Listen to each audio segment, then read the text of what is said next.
आत्म नमस्ते। This is Manisha Adukia. आज हम बात करेंगे कॉर्ड कटिंग के बारे में। Today we will talk about cord cutting. Cord cutting एक वर्ड आया है रेकी से। जहाँ तक मुझे पता है, मैं रेकी प्रैक्टिशनर हूँ, मास्टर प्रैक्टिशनर। तो मुझे पता है कि रेकी जो शब्द है वो रेकी से कॉर्ड कटिंग आया है। बट कॉर्ड कटिंग जो लिटरल सेंस में हम बोलते हैं, कॉर्ड मतलब होता है कि बच्चा जब पैदा होता है, when a child is born, then we cut the umbilical cord of the child and the mother. They both share a common umbilical cord, and we separate the mother and the child by cutting the umbilical cord, because that is the source of food, oxygen, blood, everything is the source of survival for the baby is the umbilical cord. बच्चा जो है माँ के गर्भ में रहता है, तो उसको जब निकाला जाता है तो वो जो नाभि होती है, नाभि से एक डोर होती है जिसको हम अंग्रेज़ी में अम्बिलिकल कॉर्ड बोलते हैं। उससे बच्चा और माँ बंधे हुए होते हैं। खाना है, फूड सप्लाई है, ऑक्सीजन है, खून है, सब कुछ बच्चे को उस कॉर्ड के थ्रू मिलता है। इसीलिए कहते हैं कि माँ का जो भी होता है तो बच्चे पर इतना प्रभाव आता है। वहीं से ये वर्ड आया है कॉर्ड कटिंग। इस कॉर्ड कटिंग शब्द को हम कहते हैं कि हम जिसके साथ भी हमारा एक अटैचमेंट है, इमोशनली, मेंटली, तो हम कहते हैं कि हम अपने नाभि पे हाथ रख के उस इंसान को सामने विजुअलाइज करके कट करके कैंची से एक काटने वाली प्रक्रिया करते हैं और बताते हैं कि कॉर्ड कट हो गया। क्योंकि माइंड के बहुत सारे टेक्निक्स होते हैं जिससे हमें यकीन दिलाना होता है कि कॉर्ड कटिंग हो गया है। बट एक्चुअल में cord cutting is not such a simple process. See when you cut a cord, एक प्लांट को के फ्लावर को आप उससे अलग कर देते हैं तो वो सेपरेट हो गया उससे, बट कहलाता तो उसी का फ्लावर है। एक माँ से, एक बच्चे को आप माँ से अलग कर देते तो कहलाता तो वो उसी का बेबी है। तो इसी तरह जब तक वो बच्चा अपनी अलग पहचान बना करके नहीं बोलता कि उसको बच्चे के नाम से माँ को नहीं जाना जाता, तब तक वही कहा जाता है। जो भी आप समझिए, not brag much on it, but see what exactly is cord cutting. If any person has come into your life, अगर कोई इंसान आपकी लाइफ में आया है या कोई सिचुएशन आपकी लाइफ में आ रहा है बार बार, या कोई इंसान जो, या वो सिचुएशन अलग अलग इंसान के फॉर्म में हमारे पास उसी रूप में आता है, या तो हो सकता है कि कभी लाइफ में आपको कोई बोलते ना कि बहुत डोमिनेट करने वाला आदमी मिलता है कि हमेशा यार मेरे को इतना आता है लेकिन वो हमेशा मेरे को कोई डोमिनेट करता है। मेरे को इतना आता है लेकिन वो मेरे को डोमिनेट करने वाला इंसान मिलता है। मेरा दोस्ती भी होता है किसी से तो वो मेरे को झूठ बोलने वाला इंसान मिलता है। ऑफिस में भी जाता हूँ तो बॉस जो है इतना अक्खड़ है, हमेशा अपनी बात मनवाने की कोशिश करता है, मेरे को सेक्सुअली हैरेस करने की कोशिश करता है, मेरे को मेरे काम का क्रेडिट नहीं देता है, बोलता है तुमको तो कुछ नहीं आता है, और मेरे से सारा काम भी करवाता है गधे की तरह, और ये सब बातें। तो हमको लगता है कि वो ऑफिस बदल देंगे, या वो पड़ोसी है तो पड़ोसी भी अच्छा नहीं है, खाली सामान मांगने आता है। ऐसी बहुत सारे सिचुएशंस होती है लाइफ में। तो हमको लगता है कि हम अपना जॉब बदल देंगे, अपना दूसरी कंपनी में जॉब पकड़ लेंगे, या फिर अपना घर बदल लेंगे। If we change our environment, if we change our external environment, our mindset will change. But actually ऐसा नहीं होता है। माइंडसेट आपको अंदर से चेंज करना होगा। वो सिचुएशन या उस तरह का इंसान अगर आपकी लाइफ में बार बार आ रहा है तो आप उसको सामने विजुअलाइज करके, कॉर्ड कटिंग तो हाथ से कर ही दीजिए जो रेकी में सिखाया जाता है, उसको सामने बैठा करके। बट कॉर्ड कटिंग का असली मतलब है कि आप उस इंसान को सामने बैठाएं या उस सिचुएशन को सामने बैठाएं और उससे पूछें कि आप मेरी लाइफ में बार बार, या तुम मेरी लाइफ में बार बार क्यों आ रहे हो। नंबर 1 उसी से पूछिए। या कोई सपना भी आता है बार बार तो उसी सपने में ही जवाब है कि आप उससे पूछिए, उस इंसान से या उस सिचुएशन से या उस सपने से पूछिए कि तुम मेरी लाइफ में बार बार क्यों आ रहे हो, मेरे को बताओ। लेकिन ये चीज़ आपको बहुत ईमानदारी से करनी पड़ेगी। You have to be 101 honest and dedicated while you are asking this question from the person, situation or event.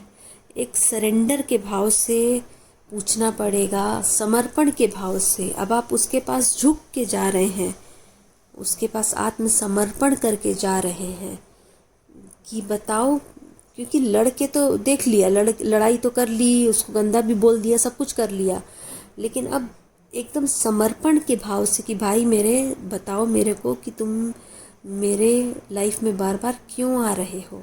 Number 1 पूछिए, फिर उससे पूछिए कि एक दिन में आंसर नहीं मिलेगा, हो सकता है कि आपको कंटिन्यूअसली इसको बहुत दिनों तक करना पड़े, और इसको करने के लिए अपने माइंड को बहुत शांत रखना पड़ेगा। आपका माइंड खाली होगा तभी आप उसके जवाब को ले पाएंगे। फिर उससे पूछे कि तुम मेरे को क्या सिखाना चाह रहे हो, what do you want to teach me. वो लाइफ में बार बार आ रहा है तो ज़रूर कुछ ना कुछ सिखाने आ रहा है। ऐसा तो हो ही नहीं सकता कि लाइफ में कोई इवेंट या कोई पर्सन आए तो बिना मजाक के खेल कूद हमें दिखाने आए, ऐसा नहीं होगा। आस्क दैट इवेंट की what do you want to teach me, क्योंकि कोई भी चीज़ हमारे लाइफ में बार बार रिपीट होती है तो वो हमें टीच करने आती है, it comes to teach us. And number 3 what you can do is do these processes, both these processes, and then you do the Ho'oponopono prayer before sleeping. Call that person or situation in your life and tell, वो जो boss है आपका, वो जो सास है आपकी, वो जो इवेंट है, वो कोई इंसान है जो उसी फॉर्म में डोमिनेट कर रहा है, आपके अंदर जेलसी की फीलिंग्स ला रहा है, या जो भी कारण है, यू नो इट बेस्ट कि I love you, I am sorry, please forgive me and thank you so much for coming in my life. आप ये चीज़ उसको बोलिए, आपको मैकेनिकली भी बोलनी पड़े तो एक बार बोलिए आप उसको, और धीरे धीरे आप रोज़ इसको करिए। देखिए एक दिन आएगा जब आप इसको दिल से कर पाएंगे उस चीज़ को, चाहे वो आपका बॉस हो, चाहे वो आपका स्पाउस हो, चाहे वो कोई भी इंसान हो। ये आपको पता है बेस्ट कि कौन है वो इंसान, आप किससे फ्री होना चाहते हैं। उसको ये हो'ओपोनोपोनो प्रेयर करिए सोने के पहले कि I love you and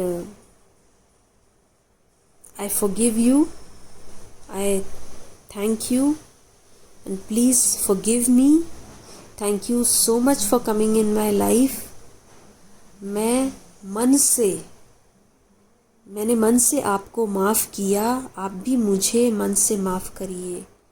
I have forgiven you from my heart, whatever thing you came to teach me in my life. I am so thankful to you for teaching me whatever you have come to teach me। अगर answer नहीं मिला है तो फिर whatever you have come to teach me, I am so thankful for that। I forgive you from my heart and I ask for your forgiveness also, because I have completely forgiven you and knowingly unknowingly, जाने अनजाने में मेरे से जो गलती हुई है, मैं उसके लिए आपसे तहे दिल से क्षमा मांगता हूँ या मांगती हूँ। knowingly unknowingly, if I have hurt you in any way, I seek your forgiveness from the core of my heart। ये कुछ टेक्निक्स जो मैंने बताया, एक कि आप पहले सामने विजुअलाइज करके कॉर्ड कटिंग मैकेनिकली कर दीजिए, फिर आप उस सिचुएशन से पूछिए, उसको मेडिटेशन में जाके उससे प्रश्न करिए, क्यों आए हो, क्या सिखाने आए हो, फिर हो'ओपोनो प्रेयर करिए, माफ़ी मांगिए और माफ़ करिए उसको। This is the real cord cutting process. Mechanically आप कॉर्ड कट कर दिया तो कॉर्ड दिल से नहीं जाता है इंसान, it is not such a easy process. Okay, mechanically cord cut कर देने से कॉर्ड कट नहीं होता है। आपको दिल से किसी के साथ भी कॉर्ड कट करना है आपको आप जोर ज़बरदस्ती से नहीं कर सकते हैं। मन में उसके लिए हेट्रेड रख के हमारे ही अंदर सड़न महसूस होती है, हम ही उसके बारे में सोच रहे हैं, उसको तो पता भी नहीं है कि हम उसके बारे में सोच रहे हैं। He is totally unaware that even we are thinking about him, he is totally unaware about it. Sudden तो हमारे अंदर होती है क्योंकि हम उसको अपने अंदर बसा के रखे हुए, क्योंकि उसने हमारे साथ कुछ ऐसा किया है तो हमारे दिल में वो बस जाता है जा कर के।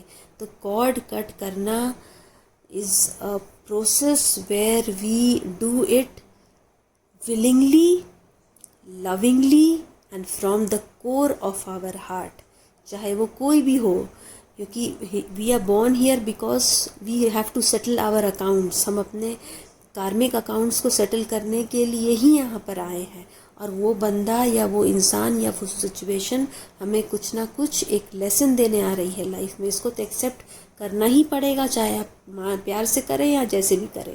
सो this is all about cord cutting. This is the entire process of cord cutting, which if you will follow, you will get results. Do share your feedbacks, comments, requirements with me. I am there for you, and please do this process and let me know if it has benefited you. Thank you so much. धन्यवाद आप सभी का.